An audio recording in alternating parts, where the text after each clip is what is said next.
तो ये आ चुका है हमारा गेमिंग कीबोर्ड अमेज़ॉन से। तो मैं डिस्क्रिप्शन में लिंक दे दूँगा।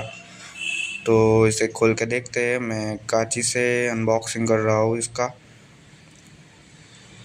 तो इससे ज़्यादा भाई ज़ेब्रॉनिक्स का कीबोर्ड है।